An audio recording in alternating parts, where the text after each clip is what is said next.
Chief TV, it's Amaya and welcome back with today's national news.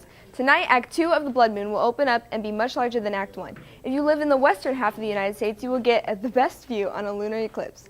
This will turn the moon a burnt orange color for about an hour on Wednesday that will make the second moon a relatively short succession. Because it happens on the second perigee, which is the closest point to the moon's orbit, this blood moon will be nearly the size of a supermoon, appearing 5.3 times larger than the previous blood moon on April 15th. According to NASA, there are 2 lunar eclipses per year. Some of them are so subtle that they go unnoticed. So this year, keep your eye out for the spectacular blood moon tonight. Now to Eden with your local news. Thanks, Amaya. In the local news, let's begin with a story that has left the people of Springfield in shock. Early Thursday morning, legendary sportcaster Ned Reynolds has announced his retirement. Reynolds has been at KBY3 for 48 years. He has seen the evolution of broadcasting come and go right in front of him. In 2001, Ned was inducted into the Missouri Sports Hall of Fame. December 1st will be Ned's last day. Now to a more deadly note, the Ebola virus has finally hit the U.S. Dr. Gil Mobley from Springfield protested that the CDC has not done enough in the handling of the Ebola virus. Dr. Mobley wore a protective suit and got past security at the Atlanta airport to protest. From CDC to FDA, Tyson in Springdale, Arkansas has announced that it will eventually be eliminating FDA-approved antibiotics. Most of the antibiotics that they use in the chicken feed are never prescribed for humans. Scientists and the World Health Organization believe that continuing to use the animal antibiotics will produce drug-resistant bacteria that will make people sick and untreatable. This has been Eden with your local news.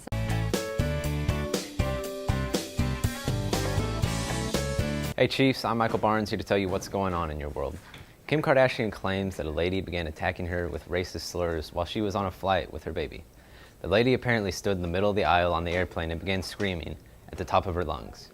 She's with a black guy and that baby is black. Kris Jenner says the situation was truly crazy. In other news, Wiz Khalifa left Amber Rose weeks before she filed for divorce. And the trigger that sent Amber's lawyer running to the courthouse was an uninvited 2 a.m. house call by Amber. Wiz is telling friends there's a simple reason why he left. He just didn't want to be married to her anymore. The 27-year-old former Gossip Girl actress took to her lifestyle website Preserve on Monday to reveal that her and actor husband Ryan Reynolds are expecting a baby. They don't know if it's going to be a boy or a girl yet, but they both agree that they are super excited. This is Michael Barnes with Chief TV, handing it off to Jack.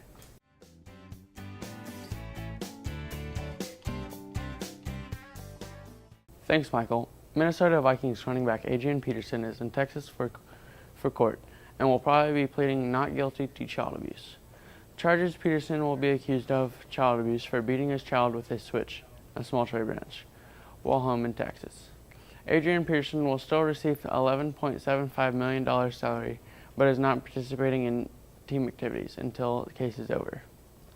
Florida Gators freshman quarterback is under investigation for supposedly sexually assaulting a female on campus earlier Sunday.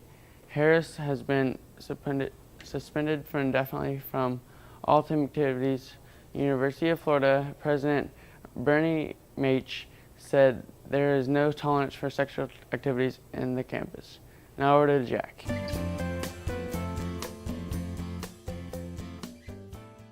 What's going on, Chief TV? It's Jack with the hottest and latest new technology. I'll tell you, this week has been crazy. From national tragedies to some of the most advanced technology we'll ever see, you're in for a crazy story. So let's take a look. All right, so just on Thursday, Chase was actually hacked into and 83 million accounts info was stolen. The bad news is the hackers have stolen the contact information for 76 million households. That's nearly 65% of all U.S. and households. And 7 million small businesses, names, addresses, phone numbers, and email addresses. This makes this the latest and biggest data breach in our history. The good news is, however, that Chase has no evidence that passwords, account numbers, and user IDs, birth dates, or social security numbers have been stolen. It hasn't seen any unusual customer fraud since the cyber attack either, so that's really good. All right, from a national tragedy to a national mark in our history, we now have Wi-Fi in our cars. That's right, Chevy has really stepped out of the box and they have 4G Wi-Fi in their cars now. A lot of car companies are trying and going to start making these new extraordinary changes. Now, with mobile Wi-Fi in cars and mobile phones, there is a ton to be content with, except the new Apple iPhone 6. There are actually a ton of flaws with this phone. The iPhone 6 actually uses 75% more data than any other iPhone, and if the iPhone 6 Plus is leaned up against something or in a pocket or any other scenario, it will bend. Apple responds with their best to embrace these flaws, but many are still very unhappy. All right, guys, this has been Jack Mathis with the KHS Signal signing off.